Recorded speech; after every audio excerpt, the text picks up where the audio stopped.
situation. Number 3, record everything. Number 4, don't draw conclusions from partial information. And number 5, weigh everything against the Constitution and the 2 laws of common law. Under common law, there's 2 laws. Do all you've agreed to do, and don't encroach on other people or their property. The first one, do all you've agreed to do, that's the basis of all contract law.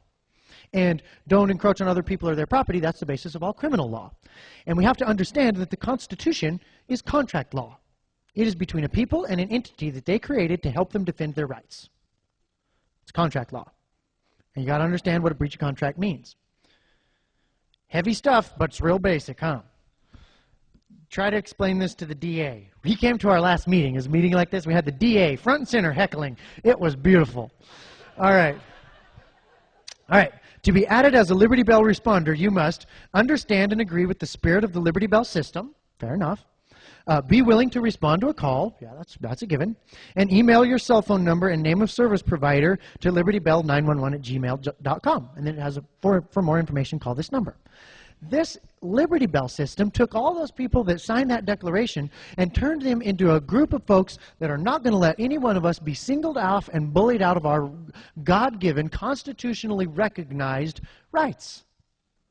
That's something that we just did. We didn't ask anybody's permission. We just did it under our natural right. You know, John Locke, who's a swell chap, says that the rights of law and self-defense belong to men as men and not as members of society. That's true. And we can create a contract and subcontract out that right to a government to help us defend our rights. The Declaration of Independence says that to secure these rights, governments are instituted among men. It didn't say to do what the electorate says, governments are instituted among men. It didn't say to manage everything real good, governments are instituted among men. To protect these rights, governments are instituted among men. We hold these truths to be self-evident, that all men are created equal, endowed by their Creator with certain unalienable rights, that among these are life, liberty, and the pursuit of happiness, that to secure these rights, governments are instituted among men, deriving their just powers from the consent of the governed. They can exercise a power that is not just without our consent. That brings us back to the rule of force instead of the rule of law.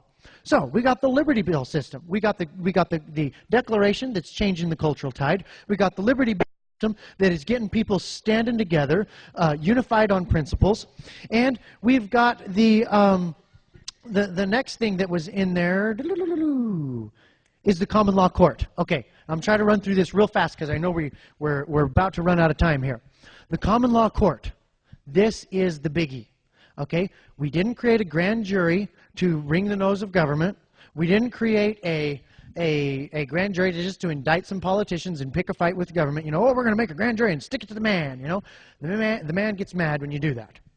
Here's what we did. We said, our government is a joke. They're so broke, nobody will loan them money. They're so far in the hole, they'll never get out. They've got so many balls in the air trying to juggle that it's all going to come crashing down. They've got 1 foot in the grave and 1 foot on a banana peel. And they can't keep this up. And it would be the height of ignorance and arrogance to think that the fate of our republic would be any different than all of the other republics in all of human history that got to this totalitarian point where you have human beings trying to play God, they can't quite pull it off, and they collapse in on themselves. That's where we are, folks. We don't need to gun down the beast. The only entity that is strong enough to destroy this beast of tyranny that's been lording it over us for so long is that beast of tyranny. And they are doing a plenty good job without our help. So you know what? I got a different perspective when I see these bailouts. Great! Keep at it. Let's have one every Friday. You know? I'm not into ripping Band-Aids off slow. Let's just get this done with.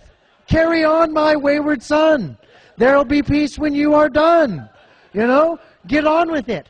And what we're doing is instead of trying to salvage and save and reform this thing that we just know in our guts is beyond repair, we're just getting ready to rebuild. Oh, the relief. You don't have to unpickle the pickle. you can get a new cucumber. And that's what we're doing. It's baked in the cake.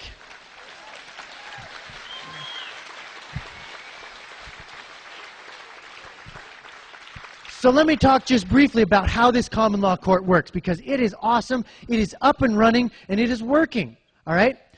What is law? That's the first thing we've got to understand. Okay? What we think of usually when we think of law right now, and we've got to unlearn this, and Lord knows the only thing harder than learning is unlearning. Am I right? All right, when we think of law, we think law is whatever the government says. That's not law. That's statutes and codes. All right? And they're fickle and they're made by human beings. They can be unmade as quick as they can be made.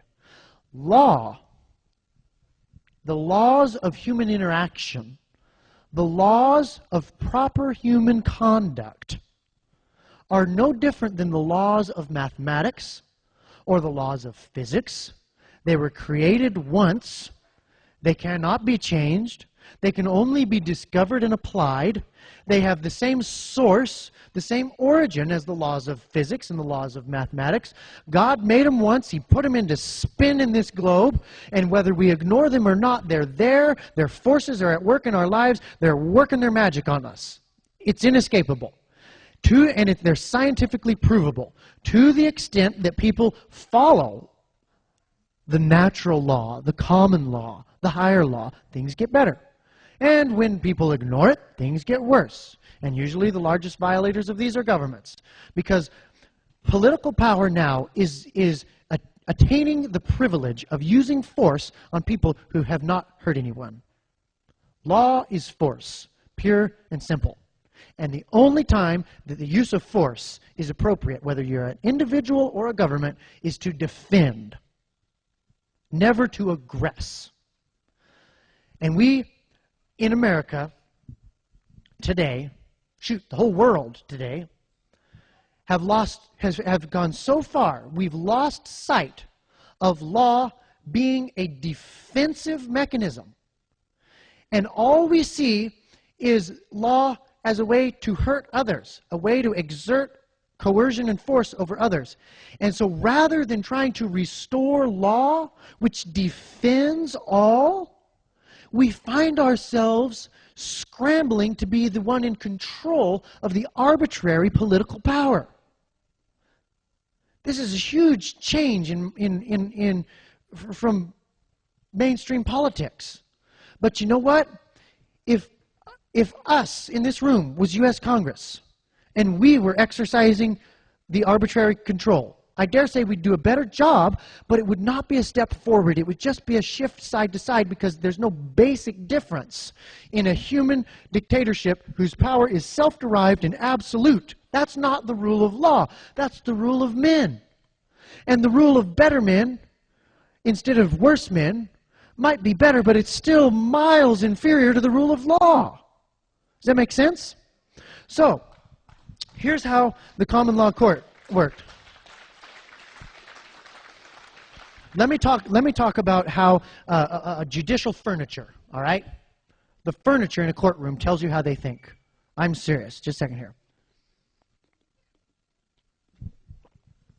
All right. You go into a political law court, a statutory court, where there's codes and statutes and stuff. You go in there. Over here in this corner, there's this giant chair. It's like a lifeguard chair. And the judge is up in this chair, and there's all this immaculate oak, just looked like, how many Davis Bacon man hours went into that chair? I don't know, but a lot, okay? And then the ceiling tiles radiate out from the judge like he's the center of the universe, and the floor tiles radiating out from the judge. It's just magnificent. You almost hear the hallelujah chorus when you look at this chair. And then down here, you've got a desk with a drawer, 2 drawers. That's how much stuff you got to shovel through when you're before this judge. 2 drawers of stuff and a plug-in for your laptop. You got a desk for the plaintiff and a desk for the defendant in front of the judge high up in their chair.